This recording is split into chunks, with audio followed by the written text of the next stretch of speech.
Hello everyone, my name is Sam Branyan, and for my final project, I researched the use of digital music tools in music education spaces.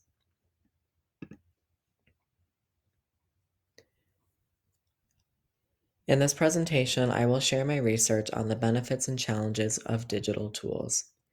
That being said, here is my thesis statement. There are benefits and challenges to using digital music tools for both students and educators. How do children experience music?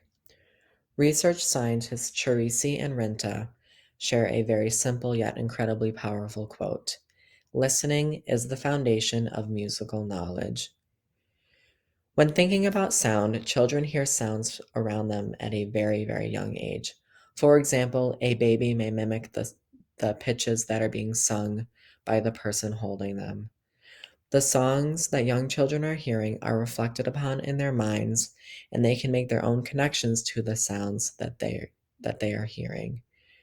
Judy Lewis, a professor of music at the Thornton School of Music, describes the popular songs, such as nursery rhymes, as vehicles for storytelling. To put this in the simplest terms, I've created a chart here to explain how sounds are processed in children's minds. Like I said earlier, infants may hear sounds that are quiet, sounds that are loud, maybe sounds that have higher pitches, maybe sounds that have lower pitches. And as they grow and experience more sounds, they may end up hearing popular songs such as nursery rhymes in their development. And when those young children are able to listen to those songs, um, and experience the sounds and the words, they are able to make connections to the mood and the tone of the songs that they are hearing. And that is where the vehicles for storytelling is present. Here I will begin speaking about the benefits of digital tools in music education. There are two points that I really want to highlight here. These tools can be viewed as a source of inspiration where ideas can be ignited and explored. Also, digital tools in music making activities can really affect musical thinking in young learners. When looking at the various contexts in which these tools can be used, I've actually separated them into categories: classroom music and instrumental music settings. In the classroom setting, you may see students using Sibelius Groovy Shapes, Jammo, and Chrome Music Lab.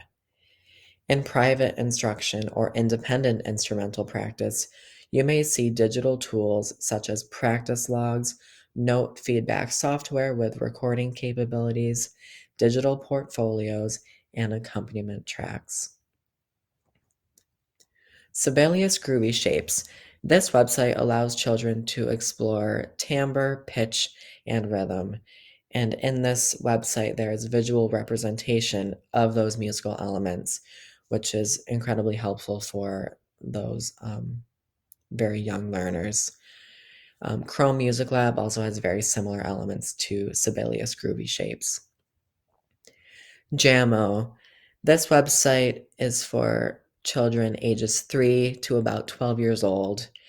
This website was first only for mobile use, but it has since added desktop use capabilities. This website has composition elements and a very large singing component. So there are recording abilities in that website. In terms of instrumental music practice, um, these digital tools that I mentioned earlier and that you can see here on the page help with aural familiarity, and they encourage problem-solving skills. Professors of education Juan, Crawford, and Jenkins researched the process of listen, play with, and read. And this process required participants to listen to the recording on their device, play with the audio on the device, and then read and play the musical notation on their instrument. With these digital tools, students are able to assess their learning and make improvements or changes as they learn.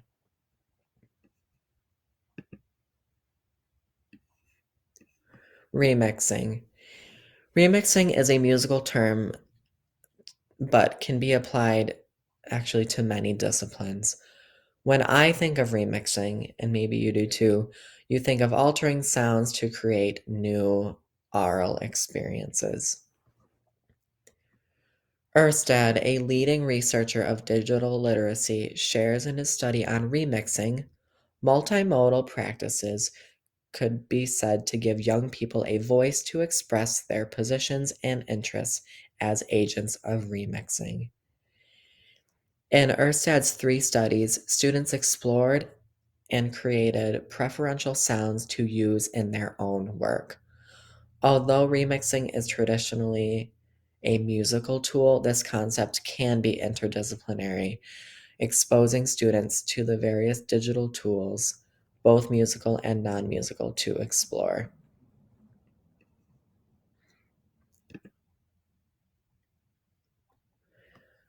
Of course, there are differences in opinions with any topic in education.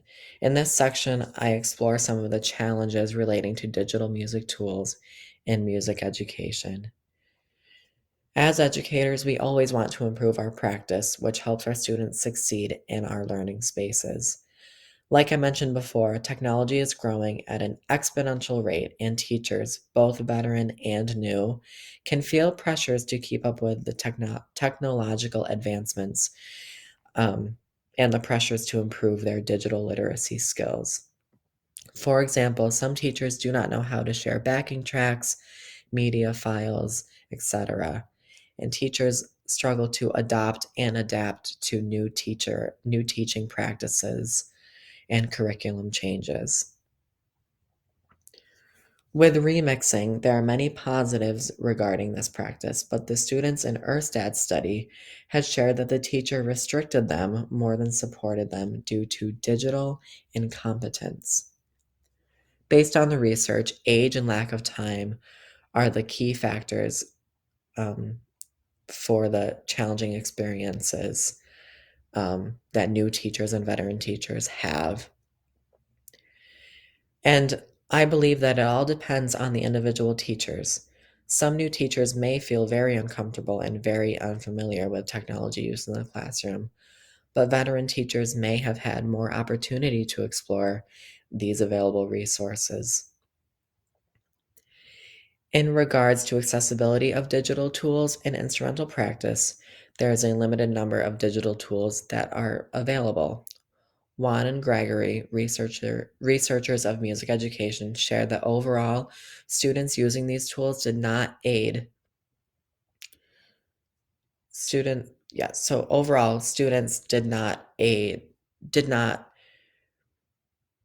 have any added success because of using these tools, because of the various learning styles that were present.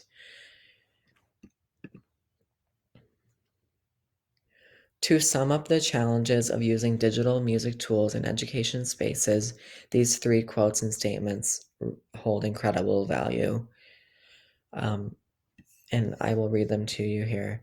A limited range of digital tools may currently exist to fully support children's motivation for instrumental practice. Lack of digital competence. And lastly, computer skills are vital in a music teacher's work. With this last sentence here, lack of time, increased pressure, and age do not always allow success, even if those teachers do recognize that computer skills are essential for their own success and their students' success. To wrap up my thoughts, I believe that there are going to be teachers and students who benefit from digital music tools, but there are many teachers and students who will struggle if there aren't resources or policies in place to make the learning and teaching of digital tools accessible. And here are my references. Thank you for listening and watching. I look forward to hearing your comments, and I hope to hear from you soon. Thank you. Bye.